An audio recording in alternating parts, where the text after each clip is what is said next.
capitaine se positionne avec beaucoup de chance par rapport à l'avenir et par rapport à son propre défi en tant qu'homme d'État.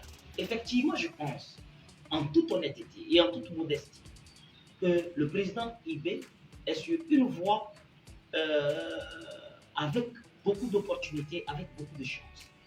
Vous savez, ce que nos peuples demandent, c'est du respect, c'est de l'humilité. Nos peuples ne demandent pas qu'on vienne les nourrir comme des oies, dans les gueules desquelles on vient mettre des tuyaux et puis on pompe de la nourriture. Nos citoyens, en situation de difficulté, veulent sentir que celui qui dirige leur destin est un humain capable de les respecter, capable d'accepter leurs conditions et de ne pas mettre du vernis partout. Ce n'est pas partout où le président doit être qu'il faut mettre du vernis pour trahir les réalités.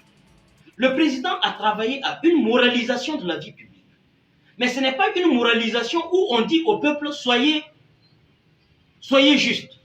Celui qui dit au peuple de serrer sa ceinture, lui-même d'abord, il s'assure que sa ceinture est bien mise et bien serrée. Il a renoncé à son salaire. C'est un acte fort dont l'impact symbolique est redoutable pour engager en toute solidarité le peuple qui doutait des élites illégitimes qui l'ont géré juste avant le 30 septembre 2022. Donc c'est dire qu'il y a des signaux. Et ces signaux nous permettent de nous dire qu'il n'est pas loin d'engager les résultats que notre peuple attend. Au plan de la lutte contre la corruption, il y a un mandat vert qui est donné à l'ASE pour faire en sorte que tous les pilleurs de la République répondent de leurs actes. Jamais dans un régime démocratique antérieur à ce processus qui a à peine 6 mois, on a remarqué, excepté la période révolutionnaire 1983-1987, une lutte ardue contre la corruption. Alors que c'est la corruption qui appelle les coups d'État les interruptions constitutionnelles. C'est la corruption qui crée les frustrations et la fissure sociale entre les masses populaires et leurs dirigeants. Nous savons que la corruption est le lit du terrorisme qui nous agresse, qui menace de nous déloger du territoire burkinabé. Donc, lutter frontalement contre le terrorisme, c'est réussir la lutte contre la corruption.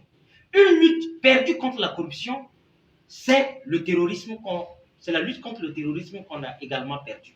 Donc la gouvernance est un élément clé de victoire contre le terrorisme.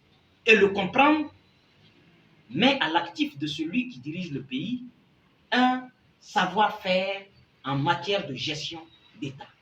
Au plan militaire, il y a une réforme tout azimut. Il y a des recrutements massifs. Il y a une bactérie d'action opérationnelle. Sur le plan de la tactique, ce n'est plus les terroristes qui viennent nous attaquer. C'est les soldats qui vont vers les terroristes. On est passé de la défensive à l'offensive. Sauf qu'on ne s'en tient pas qu'à ça. On fait en sorte que désormais, qu'il ne soit pas enlevé aux terroristes la liberté de venir commettre des actes cruels, mais qu'il leur soit fait de regretter à jamais toute liberté prise de venir attaquer une zone. Ce qu'on demande, ce n'est pas de gagner tous les combats contre l'ennemi, mais c'est de réduire la chance de nuisance ou les opportunités de nuisance de l'ennemi. C'est de pouvoir donner une des réponses réactives qui rassurent le peuple, qui disent au peuple et qui envoient l'information au peuple que oui, c'est vrai, vous avez des difficultés, l'ennemi continue d'engranger des victoires contre vous, mais vous avez désormais un plan tactique et opérationnel. Effectivement, cela existe sur le terrain. Ce sont des réalités qui montrent que l'approche de la guerre est une approche pertinente. Et je pense que tous ces éléments mis ensemble donnent l'impression, avec le leadership d'Ibrahim Traoré, qu'il est sur la bonne voie. Effectivement, tout n'est pas parfait. Mais depuis 8 ans, on ne faisait pas la guerre. C'est maintenant qu'on a l'impression, et ce n'est même pas une impression, qu'on constate qu'on fait la guerre. Pendant 8 ans, on avait un lexical qui consistait à dire on a perdu, on a perdu, on a perdu, on a perdu telle zone.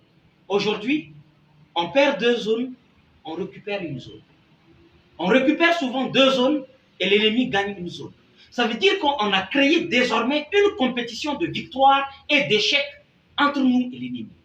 Avant, ça n'existait pas. L'ennemi était en terrain conquis. Mais aujourd'hui, il doit s'avouer vaincu et il doit commencer à préparer ses clics et ses claques pour se rallier à l'État, redevenir un citoyen fiable avec lequel le Burkina peut bâtir.